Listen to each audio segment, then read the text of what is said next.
전 재산을 화장실에 두고 왔어요. 이제 우리 애기와 저는 끝인 줄 알았죠.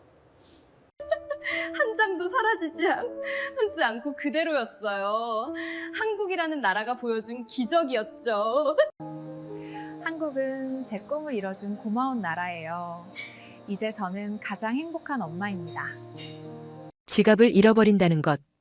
누군가에게는 그저 운이 나빴던 하루의 에피소드일지 모르지만 제가 살아온 세상에서 그것은 곧 생존의 끝을 의미했습니다.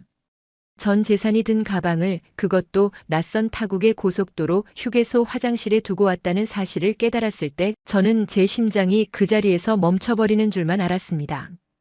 뱃속의 아기를 위해, 그리고 한국에서의 새로운 출발을 위해 평생을 모아온 돈이었습니다. 눈앞이 캄캄해지고 다리에 힘이 풀려 주저앉았을 때 저는 생각했습니다. 아, 이제 모든 것이 끝났구나. 이 낯선 땅에서 나는 빈털터리가 되었구나. 하지만 여러분, 만약 여러분이 말도 통하지 않는 낯선 나라에서 인생의 모든 것을 잃어버렸다고 생각한 순간 기적처럼 누군가 다가와 그 소중한 것을 아무런 대가 없이 돌려준다면 어떤 기분이 드실까요? 덜덜 떨리는 제 손을 잡아주며 오히려 놀란 가슴을 진정하라고 따뜻한 꿀물 한 잔을 건네주는 경찰관을 보며 저는 그제야 참았던 숨을 토해낼 수 있었습니다. 이것은 단순한 분실물 습득 이야기가 아닙니다. 두려움으로 가득 찼던 제 마음을 녹여준 한국이라는 나라가 보여준 기적과도 같은 신뢰에 대한 고백입니다. 본 영상은 스토리를 재구성한 이야기입니다. 여러분의 따뜻한 구독과 좋아요가 영상 제작에 큰 힘이 됩니다. 시청하고 계신 지역은 어디신지 댓글 남겨주세요. 제 이름은 아베바입니다. 아프리카의 뿔이라 불리는 에티오피아, 그 중에서도 수도 아디스아바바의 외곽 지역에서 나고 자랐습니다. 사람들은 흔히 에티오피아라고 하면 커피의 고향이나 드넓은 고원을 떠올리지만 제가 기억하는 고향의 풍경은 조금 더 치열하고 날 선 긴장의 연속이었습니다. 시장통에서 과일을 팔던 어머니는 늘 제게 신신당부하셨습니다. 아베바, 가방은 항상 가슴 앞으로 매야 한다. 그리고 절대 낯선 사람과 눈을 마주치지 말거라. 그곳에서 소매치기나 날치기는 너무나 흔한 일상이었습니다. 시장 한복판에서 누군가 지갑을 뺏겨 비명을 질러도 사람들은 안타까운 눈빛만 보낼 뿐 누구도 섣불리 도둑을 쫓지 않았습니다. 쫓아가다가 흉기라도 휘두르면 더 큰일이 난다는 것을 모두가 본능적으로 알고 있었기 때문입니다. 그래서 우리는 스스로를 지켜야만 했습니다. 주머니에 손을 넣고 걷는 습관, 가방끈을 손목에 2번씩 감아. 쥐는 버릇은 어린 시절부터 제 몸에 문신처럼 새겨진 생존 본능이었습니다. 저는 대학을 졸업하고 호텔 리셉션 직원으로 일했습니다. 꽤 번듯한 직장이었지만 퇴근길은 늘 공포였습니다. 해가 지면 거리는 어둠에 잠겼고 그 어둠 속에서 들려오는 발소리는 저를 매번 움츠러들게 했습니다. 월급을 받은 날이면 신발 깔창 밑에 지폐를 숨겨서 집까지 뛰어가곤 했습니다. 그렇게 하루하루를 긴장 속에서 살아가던 제게 병구 씨는 마치 다른 세상에서 온 사람처럼 보였습니다. 그는 한국의 건설 회사에서 파견 나온 엔지니어였습니다. 호텔 로비에서 처음 그를 마주쳤던 날이 아직도 생생합니다. 흙먼지가 잔뜩 묻은 작업복 차림이었지만 그의 눈빛만큼은 어린아이처럼 맑고 선했습니다. 체크인을 하려던 그가 서툰 영어를 섞어가며 제게 말을 걸었을 때 저는 습관적으로 경계심을 세웠습니다. 하지만 그는 주머니에서 꼬깃꼬깃한 사탕 몇 개를 꺼내 제게 건네주며 환하게 웃었습니다. 당이 떨어져서 힘들 텐데 이거라도 드세요. 라는 그의 서툰 몸짓은 제가 평생 보아온 거친 남자들의 태도와는 완전히 달랐습니다. 우리는 조금씩 가까워졌습니다. 병구 씨는 저와 만날 때면 늘 제 가방을 대신 들어주려 했습니다. 처음에는 그 행동조차 불안했습니다. 이 남자가 내 가방을 들고 도망가면 어쩌지? 라는 의심이 무의식 중에 고개를 들었기 때문입니다. 하지만 그는 제 가방을 소중하게 품에 안고 오히려 사람들이 붐비는 거리에서는 저를 자신의 안쪽으로 보호하며 걸었습니다. 어느 날 카페 야외 테이블에 앉아 커피를 마시던 중이었습니다. 병구 씨가 잠시 화장실에 가겠다며 자신의 휴대폰과 지갑이 든 클러치 백을 테이블 위에 그대로 두고 일어났습니다. 저는 소스라치게 놀라 그의 가방을 낚아채듯 제 품에 숨겼습니다. 돌아온 그가 의아해하며 물었을 때 저는 떨리는 목소리로 말했습니다. 여기는 위험해요. 이렇게 두면 1분도 안 돼서 사라져요. 그러자 병구 씨는 껄껄 웃으며 제 머리를 쓰다듬어 주었습니다. 아, 습관이 되어서 미안해요. 한국에서는 다들 이렇게 카페 테이블에 노트북도 두고 다니거든요. 저는 그 말이 농담인 줄만 알았습니다. 세상에 주인이 보지 않는 물건을 훔쳐가지 않는 나라가 있다니 그런 건 동화 속에서나 가능한 이야기라고 생각했습니다. 그의 성실함과 따뜻함에 제 마음의 빗장은 서서히 풀렸습니다. 병구 씨는 화려한 언변으로 사랑을 속삭이는 사람은 아니었습니다. 대신 그는 매일 아침 저에게 안부 문자를 보내주었고 제가 아플 때면 약국을 찾아온 동네를 헤매고 다녔으며 제 가족들을 위해 한국에서 가져온 인삼이며 영양제를 바리바리 싸들고 찾아오곤 했습니다. 결혼을 결심하고 한국행을 준비하면서 저는 가지고 있던 모든 것을 정리했습니다. 퇴직금과 그동안 모아둔 적금, 그리고 어머니가 시집가는 딸을 위해 몰래 쥐어주신 비상금까지. 그 모든 돈을 달러로 바꾸어 두툼한 가죽 가방 깊숙한 곳에 넣었습니다. 그것은 단순한 돈이 아니었습니다.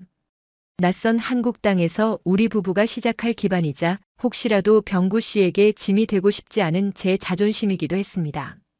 출국 날 공항에서 어머니와 부둥켜 안고 울면서도 저는 그 가방을 놓지 않았습니다. 아베바, 명심해라. 세상에 믿을 건 너와 내 서방뿐이다. 가방은 절대 몸에서 떼어놓지 마라. 어머니의 그 당부는 비행기가 이륙하는 순간까지 귓가에 맴돌았습니다. 인천공항에 도착했을 때 느꼈던 그 압도적인 공기를 잊을 수 없습니다. 반짝이는 대리석 바닥, 천장까지 닿을 듯한 유리창, 그리고 무엇보다 쌀쌀하지만 상쾌한 한국의 겨울바람. 병구 씨는 제 손을 꼭 잡고 말했습니다. 아베바, 이제 여기가 우리 집이야. 걱정하지 마. 내가 다 지켜줄게. 우리는 마중 나온 시동생의 차를 타고 시댁이 있는 지방 소도시로 향했습니다. 차창 밖으로 스쳐 지나가는 한국의 풍경은 경이로움 그 자체였습니다. 끝없이 이어진 고층 아파트들과 꼬리를 물고 달리는 자동차들의 불빛. 하지만 그 화려함 속에서도 제 손은 가방끈을 꽉 움켜쥐고 있었습니다. 긴 비행 탓에 몸은 녹초가 되었고 임신 초기라 쏟아지는 졸음과 입덧 기운이 저를 괴롭혔지만 전 재산이 든 가방을 지켜야 한다는 생각에 잠시도 눈을 붙일 수 없었습니다. 문제의 사건은 고속도로 휴게소에서 일어났습니다. 병구 씨가 잠시 쉬었다 가자며 차를 세웠습니다. 한국의 휴게소는 마치 거대한 쇼핑몰 같았습니다. 고소한 호두과자 냄새와 지글거리는 소세지 냄새가 코를 찔렀지만 속이 울렁거렸던 저는 급히 화장실로 향했습니다. 화장실조차 너무나 깨끗하고 화려해서 놀랐던 기억이 납니다. 세면대 위에 잠시 가방을 올려두고 찬물로 세수를 하며 정신을 차리려 애썼습니다. 거울 속에 비친 제 얼굴은 피곤에 찌들어 창백했습니다. 아가야, 조금만 참자. 곧 할머니 댁에 도착할 거야. 배를 쓰다듬으며 스스로를 다독였습니다. 그리고 물기를 닦고 밖으로 나왔습니다. 병구 씨가 따뜻한 유자차를 사들고 저를 기다리고 있었습니다. 이거 마시면 속이 좀 가라앉을 거야.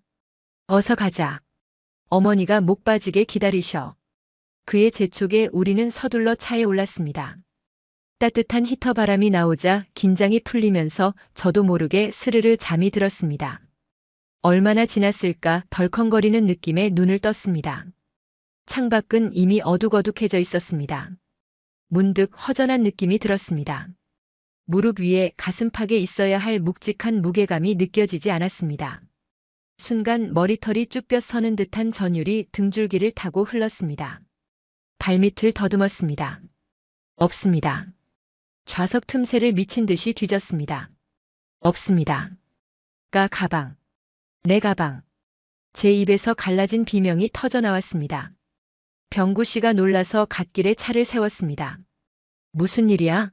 아베바, 왜 그래? 저는 사색이 되어 소리쳤습니다. 가방이 없어요. 휴게소 화장실에 두고 온 것 같아요. 병구 씨의 얼굴도 순식간에 굳어졌습니다. 우리는 차를 돌리려 했지만 고속도로 위라 바로 유턴을 할 수도 없었습니다. 다음 나들목까지 가는 그 15분 남짓한 시간이 제게는 15년, 아니 지옥 같은 영겁의 시간처럼 느껴졌습니다. 차 안에서 저는 오열했습니다. 그 안에 여권이랑 내 전 재산이랑 우리 아기 병원비랑 다 들어있는데 어떻게 병구 씨 미안해요. 나 어떡해. 제 머릿속에서는 에티오피아에서의 기억들이 주마등처럼 스쳐 지나갔습니다. 잠시만 눈을 떼도 물건이 사라지던 그곳. 주인이 없는 가방은 누구나 가져가도 되는 공공재나 다름없던 그곳의 법칙이 제 사고를 지배했습니다. 1시간이 넘게 지났는데 그 사람 많은 휴게소 화장실에 덩그러니 놓인 명품. 가죽 가방이 남아있을 리가 없었습니다. 누군가 들고 갔을 거야. 이미 돈은 다 빼고 가방은 쓰레기통에 버렸을 거야. 나는 이제 빈털털이야. 시댁 식구들 볼 면목도 없어. 절망감이 쓰나미처럼 밀려와 숨을 쉬기조차 힘들었습니다. 병구 씨는 제 손을 잡으며 괜찮다고 찾을 수 있다고 말했지만 그의 손바닥 역시 축축하게 젖어 있었습니다. 그는 떨리는 손으로 휴게소 관리 사무실 번호를 검색하고 있었지만 제 귀에는 아무것도 들리지 않았습니다. 그저 제 부주의가 저의 멍청함이 원망스러워 가슴을 주먹으로 내리칠 뿐이었습니다. 우여곡절 끝에 차를 돌려 다시 그 휴게소에 도착했을 때는 이미 1시간 30분이 지난 후였습니다. 차가 멈추기도 전에 저는 문을 박차고 뛰쳐나갔습니다. 사람들의 시선 따위는 아랑곳하지 않고 화장실로 달려갔습니다. 제가 썼던 그 세면대 그 자리. 하지만 그곳에는 아무것도 없었습니다. 텅 빈 대리석 상판만이 차갑게 빛나고 있었습니다. 다리에 힘이 풀려 그 자리에 털썩 주저앉았습니다. 아, 신이시여. 어찌하여 저에게 이런 시련을 주시나이까. 낯선 땅에 온 첫날부터 이렇게 가혹하게 저를 내치시나이까. 펑펑 쏟아지는 눈물 때문에 앞이 보이지 않았습니다. 뒤따라온 병구 씨가 저를 일으켜 세우며 말했습니다. 아베바, 잠깐만.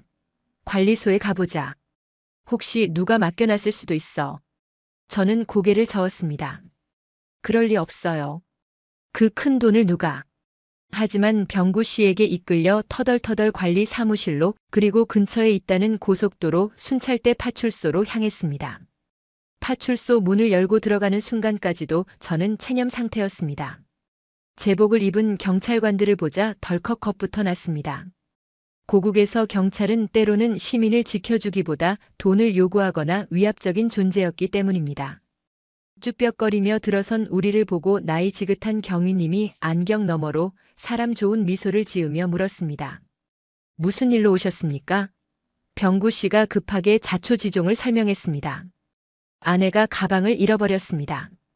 갈색 가죽 가방이고 안에 현금이랑 여권이 다 들어있습니다. 혹시 들어온 분실물이 있나요? 그 순간 경위님이 책상 아래에서 익숙한 물건 하나를 꺼내 올려놓았습니다. 낡은 손때가 묻은 제 갈색 가방이었습니다. 이거 맞습니까? 아까 어떤 아주머니가 화장실에서 주웠다고 가져다 주시던데. 안에 돈이 꽤 많아서 걱정하고 있었습니다.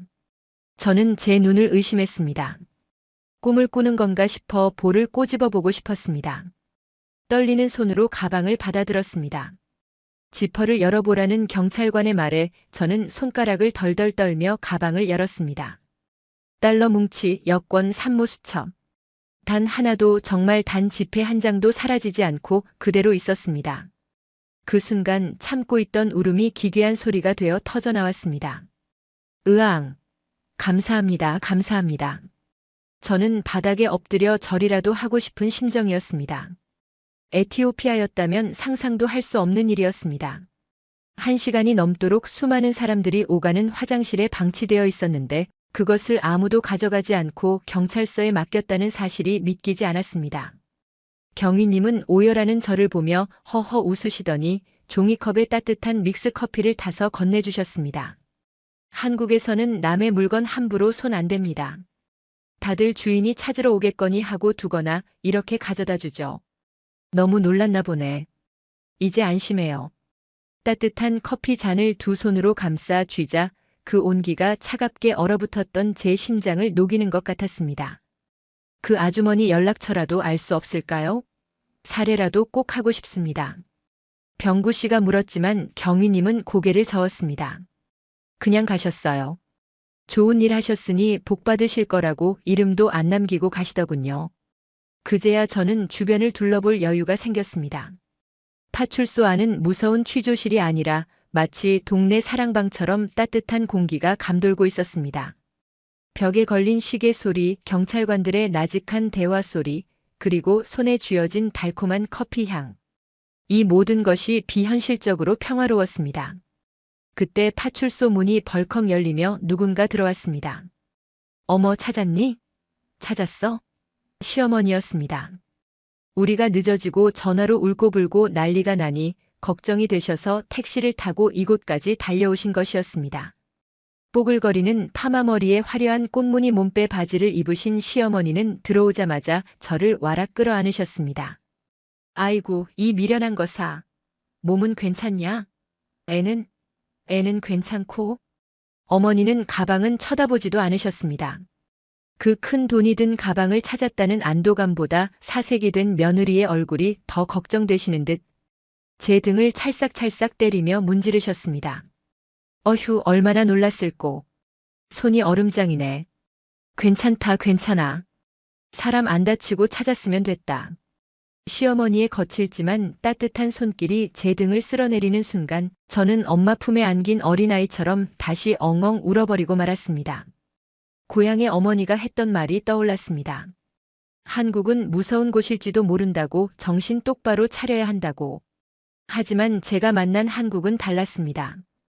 잃어버린 전 재산을 찾아주고 이름도 없이 사라진 시민, 겁먹은 외국인 며느리에게 따뜻한 차를 타주는 경찰관, 그리고 돈보다 며느리의 놀란 가슴을 먼저 걱정해주는 시어머니.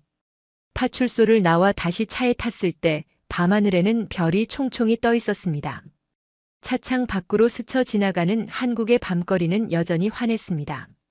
편의점 앞에 물건들이 쌓여 있어도 아무도 가져가지 않는 모습, 카페 테이블 위에 지갑과 노트북이 덩그러니 놓여있는 풍경들이 이제야 눈에 들어오기 시작했습니다. 그것은 단순한 치안의 문제가 아니었습니다. 서로에 대한 믿음, 타인의 것을 탐하지 않는 양심이 살아 숨쉬는 사회라는 증거였습니다. 병구 씨가 제 손을 잡으며 말했습니다. 봤지? 내가 뭘 했어. 한국은 안전하다고 했잖아. 이제 마음 좀 놓여. 저는 고개를 끄덕이며 배시시 웃었습니다. 긴장이 풀리자 그제야 뱃속에서 꼬르륵 소리가 요란하게 울렸습니다. 집에 도착하니 시어머니는 미리 끓여놓으신 된장찌개와 각종 나물 반찬으로 한 상 가득 밥상을 차려주셨습니다. 낯선 냄새였지만 이상하게도 역하지 않았습니다. 김이 모락모락 나는 쌀밥을 한 숟가락 입에 넣었을 때 그 구수하고 따뜻한 맛이 목구멍을 타고 넘어가며 제 온몸의 세포를 깨우는 것 같았습니다. 이것이 한국의 맛이구나. 이것이 정이구나. 숟가락질을 멈추지 못하고 허겁지겁 밥을 먹는 저를 보며 시어머니는 제 밥그릇에 생선살을 발라 올려주셨습니다. 많이 먹어라. 뱃속에 아기까지 둘이 먹는 건데. 한국에 오면 고생길이 훤할 거라 생각했던 제 각오는 보기 좋게 빗나갔습니다. 물론 앞으로 언어 장벽이나 문화 차이로 힘든 일이 많겠지만 적어도 오늘 제가 느낀 이 따뜻한 안도감만은 영원히 잊지 못할 것 같습니다.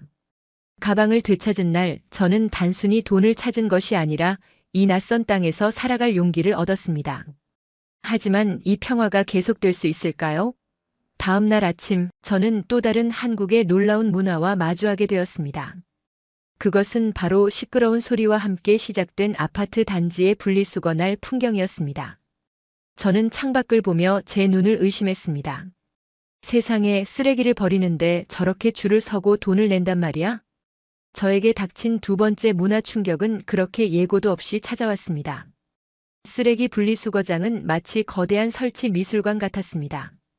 투명한 페트병은 라벨을 모두 떼어내어 납작하게 눌러져 있었고 종이박스는 테이프 하나 남지 않은 채 차곡차곡 쌓여 있었습니다.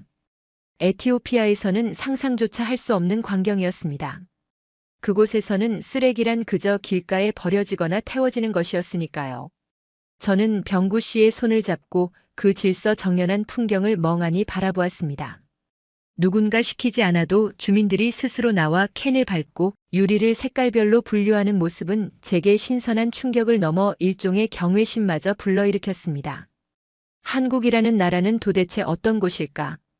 잃어버린 돈 가방을 찾아주는 정직함과 쓰레기 하나도 허투루 버리지 않는 치밀함이 공존하는 이곳에선 과연 내가 잘 적응할 수 있을까 하는 두려움이 엄습했습니다. 하지만 그 두려움은 곧 뜨거운 열정으로 바뀌었습니다. 저렇게 성실한 사람들이 사는 나라라면 나도 열심히 살면 분명 보답을 받을 수 있을 것이라는 확신이 들었기 때문입니다. 그날 이후 저는 시댁에서의 생활에 빠르게 적응해 나갔습니다. 시어머니는 저를 공주님 대하듯 하셨습니다. 아침에 조금이라도 일찍 일어나 부엌에 나가려고 하면 어느새 먼저 일어나신 어머니가 저를 다시 방으로 밀어 넣으셨습니다. 아가, 더 자라. 시차 적응도 안 됐을 텐데 무슨 부엌 일이냐? 밥 다 되면 부르마. 따뜻한 아랫목에 누워있으면 부엌에서 달그락거리는 도마 소리와 보글보글 찌개 끓는 소리가 자장가처럼 들려왔습니다. 하지만 저는 그 편안함이 마냥 좋지만은 않았습니다. 고향에 있는 가족들 생각이 났기 때문입니다. 흙바닥 위에서 옥수수를 구워 팔며 하루 벌어 하루 먹고 사는 어머니와 동생들. 제가 한국으로 떠나올 때 낡은 신발을 신고 배웅하던 어머니의 모습이 자꾸만 눈앞에 아른거렸습니다. 병구 씨가 주는 생활비와 시어머니의 배려는 감사했지만 저는 제 힘으로 무언가를 하고 싶었습니다. 이 풍요로운 나라에서 건강한 두 팔다리를 가지고 가만히 있는다는 것은 제게 죄악처럼 느껴졌습니다. 기회는 우연히 찾아왔습니다. 동네 시장을 구경하다가 국밥집 유리창에 붙은 아르바이트 구함이라는 종이를 보게 되었습니다. 시급이 10,000원이라는 말에 저는 머릿속으로 빠르게 환율 계산기를 두드렸습니다. 10,000원이면 에티오피아 돈으로 거의 400비르가 넘는 돈이었습니다. 고향에서는 하루 종일 땡볕 아래서 일해도 벌기 힘든 큰돈이었습니다. 단 1시간만 일해도 고향 가족들이 며칠을 배불리 먹을 수 있는 쌀을 살 수 있다는 계산이 나오자 심장이 쿵쿵 뛰기 시작했습니다. 병구 씨와 시어머니에게는 비밀로 하기로 했습니다. 그들이 알면 펄쩍 뛰며 말릴 것이 뻔했기 때문입니다. 저는 산책을 다녀오겠다는 핑계를 대고 매일 낮 국밥집으로 출근을 시작했습니다. 일은 생각보다 고됐습니다. 점심시간이 되면 밀려드는 손님들로 식당 안은 전쟁터가 되었습니다. 제 임무는 주방 한 구석에서 뚝배기를 닫고 양파와 마늘을 까는 일이었습니다. 뜨거운 물에 손을 담그고 수세미질을 하다 보면 고무장갑 안으로 땀이 차올라 손가락이 퉁퉁 불어터질 것 같았습니다. 뚝배기에 눌어붙은 밥풀을 떼어내려 힘을 줄 때마다 손목이 시큰거렸고 쪼그리고 앉아 양파를 깔 때면 매운 향기 때문에 눈물 콧물이 범벅이 되곤 했습니다. 하지만 저는 힘들다는 내색을 할 수 없었습니다. 사장님이 건네주는 일당 봉투를 받을 때의 그 짜릿함이 모든 고통을 잊게 해주었기 때문입니다. 첫 월급을 받아든 날 저는 화장실에 숨어서 돈 냄새를 맡으며 울었습니다. 이 돈이면 엄마가 비가 새지 않는 지붕을 고칠 수 있어. 동생이 학교에 갈 수 있어. 한국 돈 10,000원 지폐에 그려진 세종대왕님의 인자한 미소가 마치 저를 응원해주는 것만 같았습니다. 문제는 며칠 지나지 않아 발생했습니다. 시어머니가 제 손을 보신 것입니다. 저녁 식사를 하려고 숟가락을 들었는데 어머니의 시선이 제 손끝에 머물렀습니다. 물에 불어 하얗게 일어나고 여기저기 베인 상처가 난 제 손을 보시고는 어머니가 숟가락을 탁 내려놓으셨습니다. 아가, 내 손이 왜 이러냐? 어디서 험한 일 했냐? 저는 황급히 손을 식탁 아래로 감추며 얼버무렸습니다. 아니에요, 어머니. 그냥 집에서 청소하다가. 하지만 평생 주부로 살아오신 어머니의 눈을 속일 수는 없었습니다. 어머니는 제 손을 낚아채듯 잡아당겨 자세히 들여다보셨습니다. 양파 냄새가 배어있는 손끝, 거칠어진 피부. 어머니의 눈가가 붉어졌습니다. 너 설마 어디 나가서 일하니? 병구가 돈 안 주더냐? 내가 며느리 굶기더냐? 왜 이 고생을 사서 해? 어머니의 호통에 병구 씨도 놀라서 달려왔습니다. 아베바, 진짜야? 어디서 무슨 일을 하는 거야? 당장 그만두자. 내가 더 열심히 벌게. 응? 제발 이러지 마. 두 사람의 만류에 저는 고개를 저으며 고집을 부렸습니다. 아니에요. 저 괜찮아요. 한국에서는 다들 이렇게 살잖아요. 저도 돈 벌어서 엄마한테 보내드리고 싶어요. 병구 씨 힘들게 하고 싶지 않아요. 제 서툰 한국말에 담긴 진심을 읽으셨는지 어머니는 한숨을 푹 내쉬며 제 손을 어루만져 주셨습니다. 아이고, 이 착해 빠진 거사. 효녀 나서 집안 기둥 뽑는다더니. 그래도 몸 상하면 다 소용없다. 적당히 해라, 적당히. 그렇게 시댁의 반대에도 불구하고 저는 식당 일을 계속했습니다. 오히려 더 악착같이 일했습니다. 사장님에게 부탁해서 근무 시간을 1시간 더 늘렸고 남들이 꺼려하는 음식물 쓰레기 처리까지 도맡아 했습니다. 무거운 음식물 쓰레기 통을 들고 뒷마당으로 나갈 때마다 허리가 끊어질 듯 아팠지만 저는 이를 악물고 버텼습니다. 아프리카의 여자는 강하다. 이 정도 무게쯤은 아무것도 아니다. 스스로에게 최면을 걸며 버텼습니다. 하지만 몸은 거짓말을 하지 않았습니다. 의상 징후는 냄새에서부터 시작되었습니다. 어느 날부터인가 식당에 들어서면 훅 끼쳐오는 멸치 육수 냄새가 역하게 느껴지기 시작했습니다.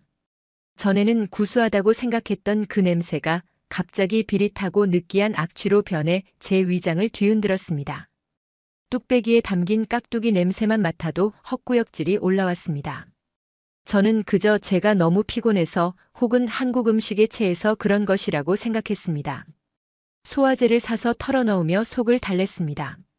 식당 이모님들이 아베바 얼굴이 왜 이렇게 노랗니? 어디 아파? 라고 물어보셨지만 저는 억지로 웃으며 괜찮아요. 어제 잠을 좀 못 자서요. 라고 둘러댔습니다. 어지러움도 심해졌습니다. 앉았다가 일어날 때면 눈앞에 별이 번쩍였고 땅이 울렁거리는 듯한 현기증이 수시로 찾아왔습니다.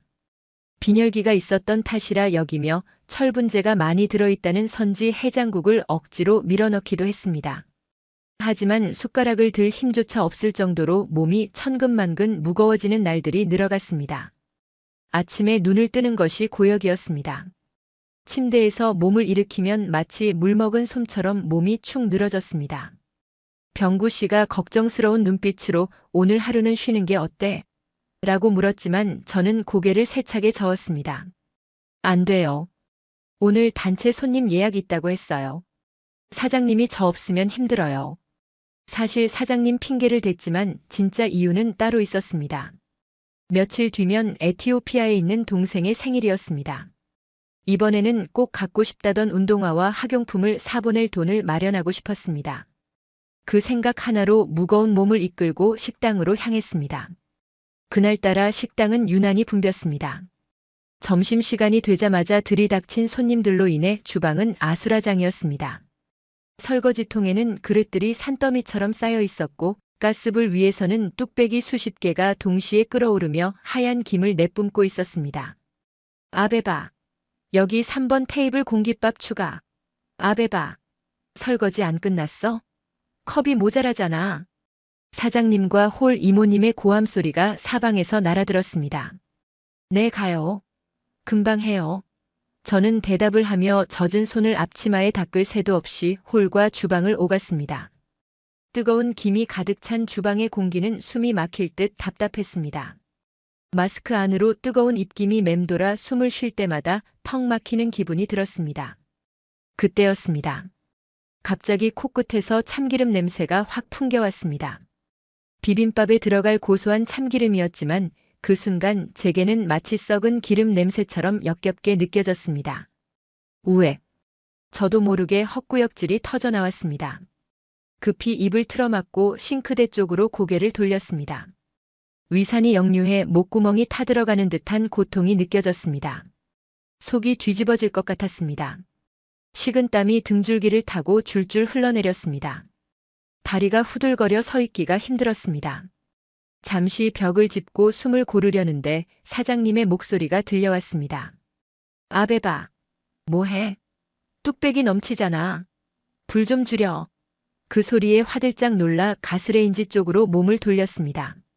하지만 그 순간 세상이 기괴하게 비틀리기 시작했습니다. 눈앞의 풍경이 마치 물속에서 보는 것처럼 흐릿해졌습니다. 보글보글 끓어오르는 뚝배기의 거품들이 슬로 모션처럼 느리게 움직였습니다. 시끄러웠던 식당의 소음이 갑자기 웅웅거리는 소리로 바뀌어 귓가에서 멀어졌습니다. 머릿속에서 B- 하는 이명이 날카롭게 울렸습니다. 발바닥이 땅에 닿아 있는지조차 느껴지지 않는 기묘한 부유감이 저를 감쌌습니다. 안 돼, 정신 차려야 해. 뚝배기. 불을 꺼야 해. 저는 필사적으로 손을 뻗었습니다. 하지만 제 손은 허공을 휘저을 뿐이었습니다. 가스불의 파란 불꽃이 갑자기 거대한 도깨비불처럼 커지더니 제 시야를 가득 채웠습니다. 속이 메스꺼워 견딜 수가 없었습니다. 머리가 깨질 듯이 아파왔습니다. 아, 안 되는데. 이러면 안 되는데. 마지막으로 든 생각은 뚝배기를 엎으면 안 된다는 걱정뿐이었습니다. 무릎에서 힘이 빠져나가는 것이 느껴졌습니다. 바닥에 차가운 타일 감촉이 무릎에 닿는가 싶더니 이내 제 몸이 깃털처럼 가볍게 허공으로 기울어졌습니다. 쟁그랑. 무언가 깨지는 날카로운 소리가 아주 멀리서 들려오는 듯 했습니다. 아베바. 누군가 제 이름을 부르는 다급한 비명소리가 들렸지만 대답할 수 없었습니다. 눈꺼풀이 1000톤의 바위처럼 무거워 내려앉았습니다. 캄캄한 어둠이 저를 집어삼켰습니다. 시끄러웠던 세상의 소리가 툭 하고 끊기며 저는 깊은 침묵 속으로 빠져들었습니다. 그렇게 저는 낯선 한국의 식당 주방 한복판에서 의식을 잃고 말았습니다. B-, B-. 규칙적이고 건조한 기계음이 고막을 끈질기게 두드리고 있었습니다. 눈을 뜨려고 했지만 눈꺼풀이 마치 강력한 접착제로 붙여놓은 것처럼 무겁게 느껴졌습니다. 코끝을 찌르는 냄새는 익숙한 멸치 육수 냄새도 뚝배기가 끓어넘칠 때 나는 구수한 탄내도 아니었습니다. 그것은 코 점막을 시큰하게 자극하는 차갑고 날카로운 알코올 냄새, 그리고 낯선 소독약의 향기였습니다. 의식이 서서히 수면 위로 떠오르면서 가장 먼저 느껴진 것은 손등을 파고드는 서늘한 이물감이었습니다. 가느다란 바늘이 혈관을 뚫고 들어와 차가운 액체를 끊임없이 밀어넣고 있는 듯한 그 불쾌하고도 생경한 감각에 저는 저도 모르게 얕은 신음을 토해냈습니다. 제 입술 사이로 새어나온 소리는 마치 모래를 씹은 듯 까칠하고 갈라져 있었습니다. 아베바. 정신이 들어? 의사 선생님. 여기요. 깨어났어요. 다급하게 외치는 남편 병구 씨의 목소리가 물속에서 듣는 것처럼 웅웅거리며 귓가에 닿았습니다. 저는 힘겹게 눈을 떴습니다. 흐릿한 시야 속에서 하얀 형광등 불빛이 번져 보였고 그 빛을 가리며 근심이 가득한 얼굴들이 하나둘씩 나타났습니다. 퉁퉁 부어오른 눈으로 저를 내려다보는 병구 씨, 그리고 그 옆에서 입을 틀어막고 눈물을 뚝뚝 흘리고 계신 시어머니. 저는 상황을 파악하려 애썼습니다. 식당 주방, 가스불, 뚝배기, 그리고 암전. 아, 내가 쓰러졌구나. 그 사실을 깨닫자마자 덜컥 겁이 났습니다. 병원비는 어쩌지? 앰뷸런스까지 탔으면 엄청난 돈이 나올 텐데. 에티오피아에서는 구급차를 부르는 것조차 부자들의 특권이었습니다. 심장이 쿵쿵거리며 불안하게 뛰기 시작했습니다. 그때 하얀 가운을 입은 의사 선생님이 차트를 들고 침대 곁으로 다가왔습니다. 은퇴 안경 너머로 보이는 그의 눈빛은 엄격하면서도 다정했습니다. 그는 제 손목을 잡고 맥박을 확인하더니 병구 씨와 시어머니를 번갈아 보며 입을 열었습니다. 환자분, 정신이 드십니까? 몸이 좀 어떠세요? 저는 마른 침을 삼키며 겨우 고개를 끄덕였습니다. 의사 선생님은 잠시 침묵을 지키다가 짐짓 심각한 표정으로 하지만 입가에는 옅은 미소를 띠며 믿을 수 없는 말을 던졌습니다. 축하합니다. 임신 7주 차입니다. 아기집이 아주 튼튼하게 잘 자리 잡았네요. 순간 병실 안의 공기가 멈춘 듯 했습니다. 네, 신이요? 병구 씨가 멍한 표정으로 되물었습니다. 저 역시 제 귀를 의심했습니다. 요즘 들어 자꾸만 졸리고 속이 메스꺼웠던 것이 단순히 과로 때문이 아니었던 것입니다. 제 뱃속에 저와 병구 씨를 닮은 작은 생명이 숨쉬고 있다니. 의사 선생님은 청진기를 목에 걸며 말을 이었습니다. 그런데 산모가 영양 상태가 좋지 않고 과로가 심해서 위험할 뻔했습니다. 조금만 더 늦었으면 유산될 수도 있었어요. 당분간은 절대 안정을 취하셔야 합니다. 무거운 거 들지 마시고 스트레스 받지 마시고요. 아시겠죠? 그 말이 떨어지기가 무섭게 시어머니가 제 침대 위로 털썩 엎드리시며 대성통곡을 시작하셨습니다. 아이고, 내가 미쳤지, 내가 미쳤어. 며느리가 혼몸도 아닌데. 그것도 모르고 일을 시키다니. 내가 죽일년이다. 아이고, 우리 아가 불쌍해서 어쩌냐. 어머니는 제 손을 부여잡고 거친 뺨을 비비며 오열하셨습니다. 어머니의 뜨거운 눈물이 제 손등 위로 후두둑 떨어져 내렸습니다. 아베바, 미안하다. 정말 미안해. 내가 너를 그 험한 식당 구석에 처박아 두고 내 손주를 품은 줄도 모르고. 어머니의 목소리는 물기에 젖어 떨리고 있었습니다. 병구 씨 역시 제 머리카락을 쓸어 넘기며 눈시울을 붉혔습니다. 미안해, 아베바. 내가 못나서 그래. 내가 더 열심히 벌었어야 했는데. 당신이 그 고생을 하게 만들고. 저는 그들의 눈물을 보며 오히려 당황스러웠습니다. 임신은 축복이었지만 당장 닥쳐올 현실적인 문제들이 머릿속을 어지럽혔기 때문입니다. 식당 일도 못하게 되면 돈은 누가 벌지? 당장 이 병원비는 또 어떻게 감당하지? 한국 병원은 시설이 이렇게나 좋은데 병원비가 어마어마할 텐데. 저는 조심스럽게 병구 씨의 소매를 잡아당기며 작은 목소리로 물었습니다. 병구 씨, 병원비 비싸죠? 우리 돈 없는데. 저 때문에 미안해요. 제 말에 병구 씨는 콧물을 훌쩍이며 피식 웃음을 터뜨렸습니다. 무슨 소리야? 병원비 걱정을 왜 해? 여기 한국이야. 당신 건강보험 등록되어 있고 임신 확인됐으니까 나라에서 병원비 쓰라고 카드도 나와. 바우처라고 해서 100만 원이나 준대. 그리고 출산할 때까지 검사비도 거의 안 들어. 돈 걱정은 1원도 하지 마. 알았어? 저는 제 귀를 의심했습니다. 나라에서 병원비를 내준다고요? 게다가 축하금까지 준다고요?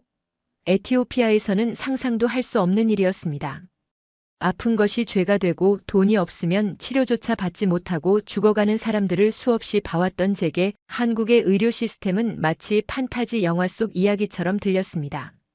의사 선생님은 옆에서 거들었습니다. 맞습니다.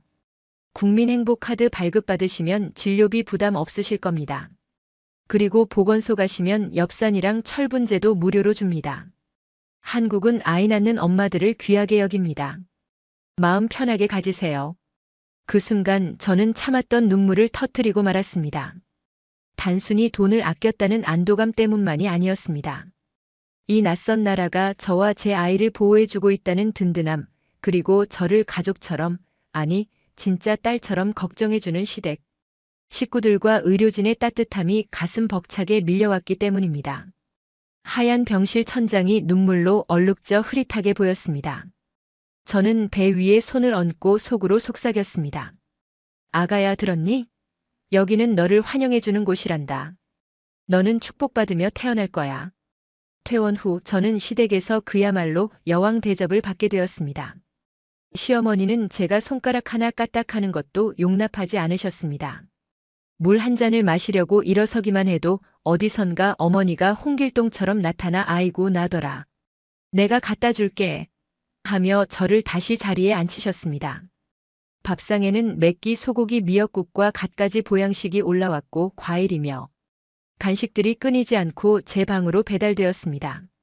식당 일은 당연히 그만두게 되었습니다. 사장님도 소식을 듣고는 아베바 몸조리 잘해. 그동안 고생했어. 나중에 아기 낳고 놀러와. 라며 따뜻한 문자와 함께 보너스까지 챙겨 보내주셨습니다. 처음 며칠은 그저 먹고 자고 쉬는 것이 좋았습니다. 하지만 일주일이 지나고 2주가 지나자 평생을 치열하게 살아온 제 몸이 근질거리기 시작했습니다. 창밖으로 보이는 사람들은 바쁘게 움직이는데 저만 세상과 단절된 채 방 안에 갇혀 있는 것 같아 답답증이 밀려왔습니다.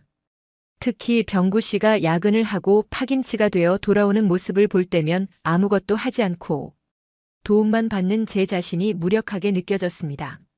내가 할 수 있는 게 없을까? 몸을 쓰지 않고 집에 앉아서 할 수 있는 일. 무료함을 달래기 위해 집안을 서성이다가 저는 짐을 넣어둔 창고 구석에서 익숙한 향기를 맡았습니다. 짐을 풀 때 깊숙이 넣어두었던 고향에서 가져온 에티오피아 생두그린 빈 자루였습니다. 흙냄새와 풀냄새가 섞인 그 투박한 향기를 맡는 순간 고향의 아침 풍경이 눈앞에 펼쳐지는 듯 했습니다. 어머니가 아침마다 마당에서 숯불을 피우고 팬에 원두를 볶으며 하루를 시작하던 그 경건한 의식. 에티오피아의 커피 세레모니, 분나, 마프라트 BUNNA MAFLAT. 그것은 단순한 커피 마시기가 아니라 손님을 환대하고 평화를 나누는 우리의 영혼과도 같은 문화였습니다. 갑자기 커피가 너무나 마시고 싶어졌습니다. 한국의 믹스 커피나 기계로 내린 커피도 맛있지만 팬에 직접 볶아 절구에 찧어 끓여내는 그 진하고 묵직한 고향의 맛이 그리웠습니다. 마침 시어머니는 경로당에 가셨고 집에는 저 혼자였습니다. 저는 조심스럽게 생두 한 줌을 꺼내 부엌으로 가져갔습니다. 프라이팬을 달구고 생두를 올렸습니다. 치익 하는 소리와 함께 초록색 콩들이 열기를 머금고 춤을 추기 시작했습니다. 나무 주걱으로 콩을 천천히 굴리자 집안 공기가 바뀌기 시작했습니다. 처음에는 풋풋한 풀냄새가 나다가 이내 콩이 갈색으로 변하면서 고소하고 달콤한 향기가 피어올랐습니다. 톡톡톡. 콩이 갈라지며 내는 팝콘 같은 소리가 경쾌하게 울려 퍼졌습니다. 저는 눈을 감고 그 소리와 향기에 집중했습니다. 팬 위로 피어오르는 하얀 연기를 손으로 부채질하며 코로 들이마셨습니다. 아, 이 냄새. 짙은 흙내음, 다크 초콜릿의 쌉싸름함, 그리고 꽃향기처럼 은은하게 퍼지는 과일향. 그것은 향수병을 치유하는 마법의 연기였습니다. 원두가 짙은 갈색으로 완벽하게 로스팅 되었을 때 저는 불을 끄고 잠시 열기를 식혔습니다. 그리고 믹서기 대신 작은 절구를 꺼내 원두를 빻았습니다. 쿵, 쿵, 쿵. 규칙적인 리듬에 맞춰 검은 가루가 되어가는 원두들. 뜨거운 물을 붓고 전통 방식인 제베나 JEBNA 토기 주전자는 없지만 비슷한 모양의 약탕관에 커피 가루를 넣고 끓였습니다. 보글보글 거품이 올라오며 온 집안, 안이 열린 베란다 창문을 통해 아파트 복도까지 진한 커피 향이 퍼져나갔습니다. 그때였습니다. 딩동 마이너스 하고 초인종이 울렸습니다. 저는 깜짝 놀라 가스불을 줄이고 인터폰 화면을 확인했습니다. 옆집에 사는 젊은 세댁과 그녀의 친구들이었습니다. 무슨 일이지? 혹시 냄새 때문에 항의하러 온 건가? 걱정스러운 마음으로 문을 열었습니다. 그런데 문을 열자마자 그녀들은 코를 킁킁거리며 감탄사를 연발했습니다. 어머, 안녕하세요. 저기, 실례지만 이 냄새 뭐예요? 복도의 커피 냄새가 너무 좋아서. 혹시 카페 하세요? 옆집 세댁은 눈을 반짝이며 물었습니다. 저는 당황해서 손을 내저으며 서툰 한국어로 설명했습니다. 아, 아니에요. 저 에티오피아 사람이에요. 고향 커피. 집에서 만들었어요. 냄새 미안해요. 그러자 그녀들은 손사래를 쳤습니다. 아니요. 냄새가 너무 좋아서 홀린 듯이 왔어요. 와, 이게 진짜 에티오피아 커피예요? 대박이다. 혹시 실례가 안 된다면 구경 좀 해도 될까요? 얼떨결에 저는 그녀들을 집으로 초대하게 되었습니다. 식탁에 둘러앉은 3명의 한국인 여자들 앞에서 저는 마치 바리스타가 된 것처럼 긴장된 마음으로 갓 끓여낸 커피를 작은 잔에 따라주었습니다. 짙은 검은색 액체 위로 황금빛 크레마가 떠있는 에티오피아 전통 스타일의 진한 커피였습니다. 설탕을 듬뿍 넣는 우리 방식대로 권해보았습니다. 그녀들은 조심스럽게 잔을 들어 향을 음미하고 한 모금 입에 머금었습니다. 순간 정적이 흘렀습니다. 저는 그녀들의 반응을 살피며 마른 침을 삼켰습니다. 입맛에 안 맞으면 어떡하지? 너무 독한가? 와, 미쳤다. 옆집 세댁이 가장 먼저 입을 열었습니다. 그녀의 눈이 동그랗게 커져 있었습니다. 이건 뭐예요? 제가 밖에서 사 먹는 아메리카노랑 차원이 달라요. 엄청 진한데 끝맛이 꽃향기 같아요. 너무 부드러워요. 옆에 있던 친구도 격하게 고개를 끄덕였습니다. 맞아요. 쓴맛이 하나도 없고 뭐랄까. 되게 고급스러운 맛이에요. 와, 이 자리에서 로스팅 한 걸 바로 마시니까 이런 맛이 나는구나. 그녀들은 연신 감탄하며 커피를 마셨습니다. 그리고 휴대폰을 꺼내 제가 커피를 내리는 모습, 원두가 담긴 접시, 김이 모락모락 나는 찻잔을 찍기 시작했습니다. 인스타그램에 올려야 돼. 이건 진짜 찐이다. 부산 화명동에서 만나는 리얼 에티오피아 커피. 그녀들의 수다는 끊이지 않았습니다. 저는 쑥스럽기도 하고 신기하기도 해서 그저 배시시 웃기만 했습니다. 제가 늘 마시던 평범한 커피가 한국 사람들에게 이렇게 특별하게 받아들여질 줄은 몰랐습니다. 그날 저녁 퇴근한 병구 씨에게 낮에 있었던 일을 이야기해 주었습니다. 병구 씨는 제 이야기를 듣더니 무릎을 탁 쳤습니다. 아베바, 당신 커피 솜씨가 보통이 아니잖아. 장모님이 끓여주시던 그 맛, 나도 잊을 수가 없거든. 한국 사람들은 커피를 정말 좋아해. 이거 통할 수도 있겠는데? 병구 씨의 말에 설마 하는 마음이 들었지만 기분은 나쁘지 않았습니다. 다음 날 아침 놀라운 일이 벌어졌습니다. 제 휴대폰이 징마이너스하고 울렸습니다. 모르는 번호였습니다. 여보세요? 하고 전화를 받자 낯선 여자의 목소리가 들려왔습니다. 안녕하세요. 화명동 맘카페 보고 연락드렸는데요.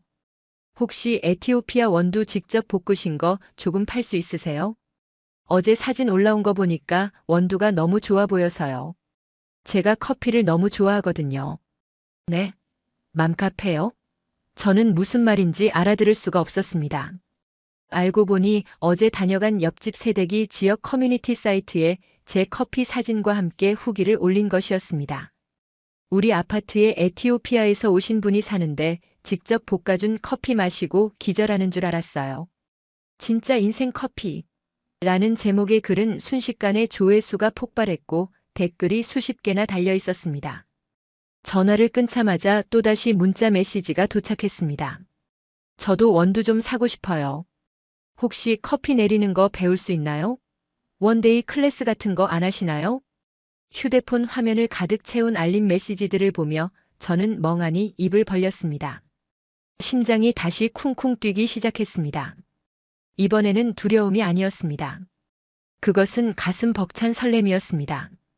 식당에서 설거지를 하고 무거운 뚝배기를 나르지 않아도 내 손끝에서 피어나는 향기만으로 사람들을 행복하게 할 수 있다니. 내가 가장 잘하고 가장 좋아하는 이 일로 돈을 벌 수 있다니. 저는 부엌으로 달려가 남은 생두 자루를 확인했습니다. 아직 넉넉했습니다. 창고에 잠들어 있던 녹색의 콩들이 마치 저에게 이제 내 차례야, 너의 진짜 능력을 보여줘라고 속삭이는 것 같았습니다. 저는 떨리는 손으로 병구 씨에게 문자를 보냈습니다. 여보, 나 아무래도 커피 볶아야 할 것 같아요. 주문이 들어왔어요. 전송 버튼을 누르는 제 손끝이 짜릿하게 저려왔습니다. 이것은 한국에서의 제 두 번째 인생이 시작되는 신호탄이었습니다. 저는 앞치마 끈을 단단히 고쳐맸습니다. 뱃속의 아기가 힘차게 발길질을 하는 것이 느껴졌습니다. 그래, 아가야. 엄마가 보여줄게. 엄마가 얼마나 맛있는 커피를 만드는 사람인지. 이제부터가 진짜 시작이었습니다. 거실 바닥이 보이지 않을 정도로 택배 상자가 가득 쌓인 풍경. 이것이 제 인생 2막의 시작이었습니다. 처음에는 아파트 베란다에서 프라이팬 하나로 시작했던 커피. 로스팅이 맘카페의 입소문을 타면서 감당할 수 없을 만큼 주문이 폭주하기 시작했습니다. 하루 종일 집안에는 고소하면서도 쌉싸름한 원두 볶는 냄새가 배어 있었고 병구 씨는 퇴근하자마자 양복을 벗어던지고 택배 송장을 출력해 붙이느라 정신이 없었습니다.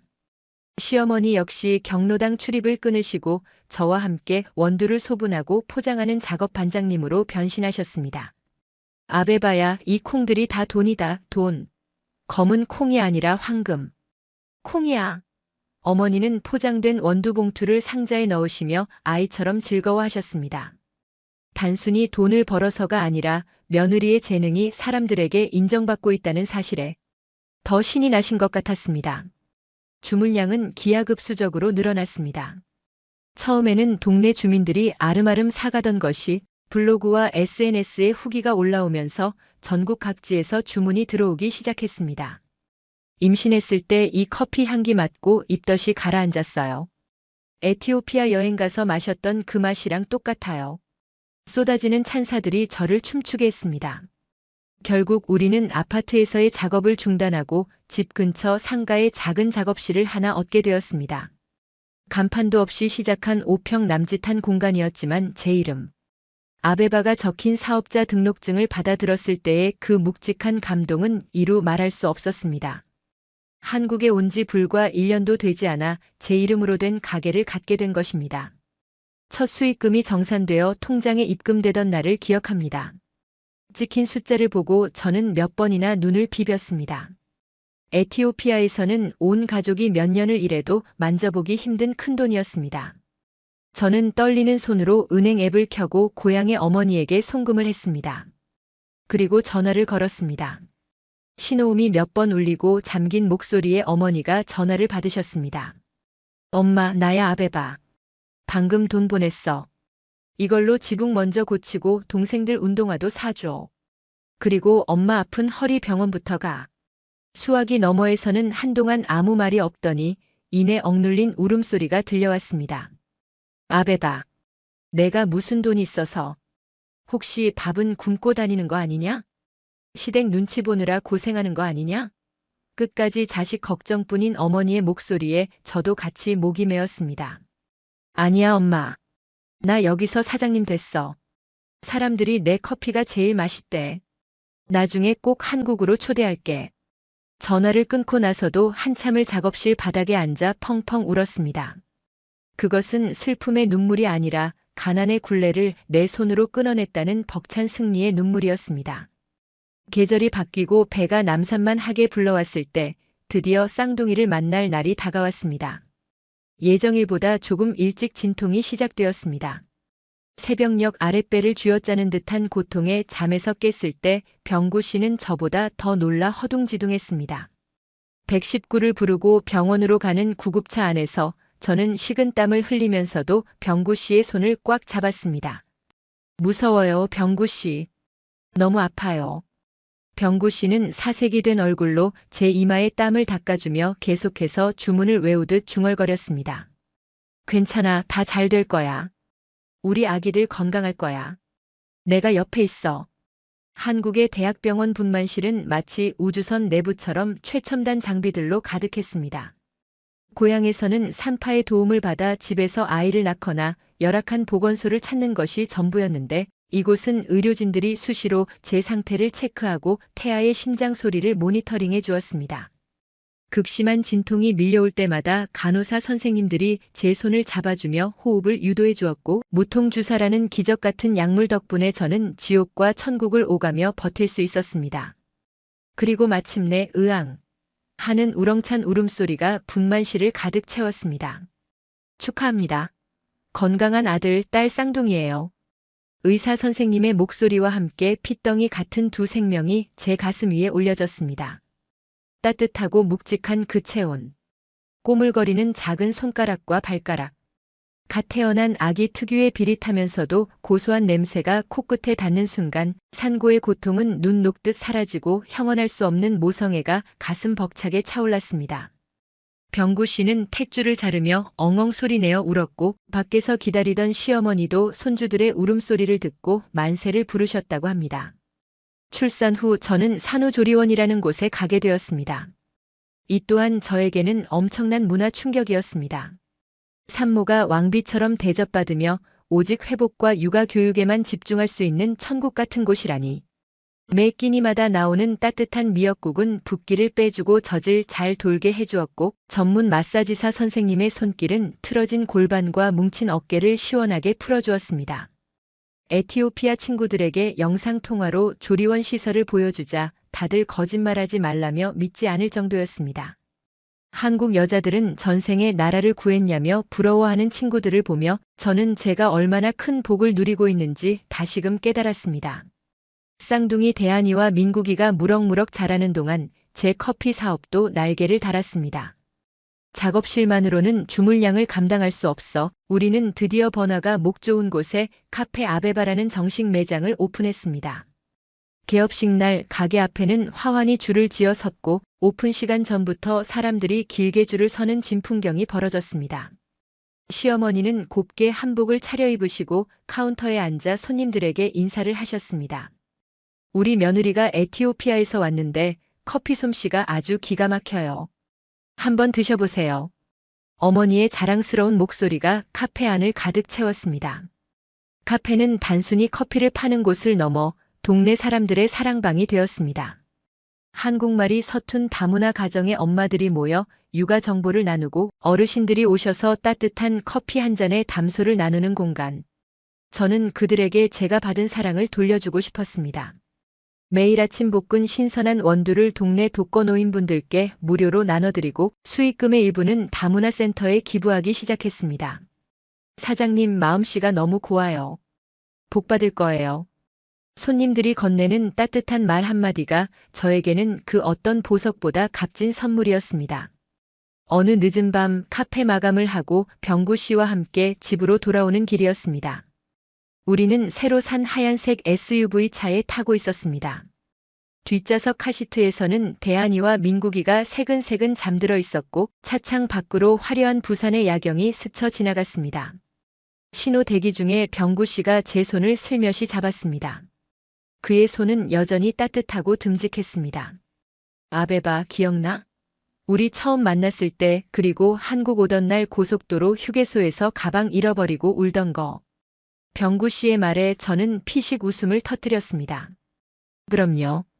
그때는 진짜 세상이 무너지는 줄 알았어요.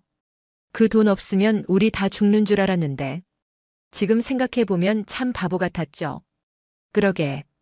그때 그 경찰관님이랑 가방 찾아준 분 아니었으면 우리 이렇게 웃으면서 이야기 못했을지도 몰라. 참 고마운 나라야, 그치? 저는 말없이 병구 씨의 손을 더 꽉 잡았습니다. 차창 밖으로 스쳐 지나가는 불빛들이 마치 별처럼 반짝였습니다. 처음 한국에 왔을 때 이 불빛들은 저에게 두려움과 막막함의 대상이었습니다. 저 수많은 불빛 중에 내가 쉴 곳은 어디일까? 나는 환영받지 못하는 이방인이 아닐까 걱정했습니다. 하지만 지금은 압니다. 저 불빛 하나하나가 모두 누군가의 따뜻한 보금자리이며 그 안에는 정직하고 성실하게 살아가는 이웃들이 있다는 것을요. 가난했던 에티오피아 처녀 아베바는 이제 없습니다. 대신 한국의 씩씩한 아줌마이자 두 아이의 엄마 그리고 자랑스러운 카페 아베바의 사장이 된 제가 있을 뿐입니다. 가끔 식당 주방에서 뚝배기를 닦던 시절의 거친 손을 내려다볼 때가 있습니다. 하지만 이제 그 손에서는 비릿한 세제 냄새 대신 향긋한 커피 향기가 납니다. 집 주차장에 차를 세우고 잠든 아이들을 안고 집으로 올라가는 엘리베이터 안에서 저는 거울 속에 비친 우리 가족을 바라보았습니다. 병구 씨의 등에 업힌 대한이, 제 품에 안긴 민국이, 그리고 서로를 바라보며 미소 짓는 우리 부부. 이것이 제가 꿈꾸던 코리안 드림의 완성형이 아닐까요? 돈을 많이 벌어서가 아니라 서로 믿고 의지할 수 있는 가족이 있고 나를 받아준 따뜻한 이웃들이 곁에 있기에 저는 세상에서 가장 부자입니다. 내일은 에티오피아에서 어머니와 동생들이 한국으로 놀러 오는 날입니다. 어머니께 제일 먼저 제가 만든 따뜻한 커피 한 잔을 대접해드리고 싶습니다. 그리고 말씀드리고 싶습니다. 엄마 걱정하지 마.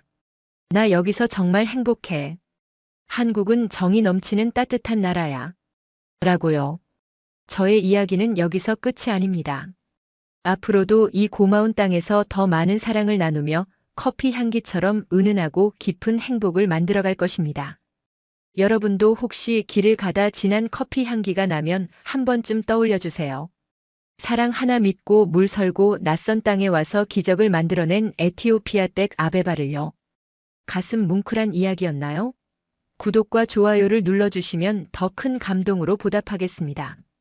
하고 싶은 말씀은 댓글로 편하게 남겨주세요. 여러분의 가정에 행운을 빕니다.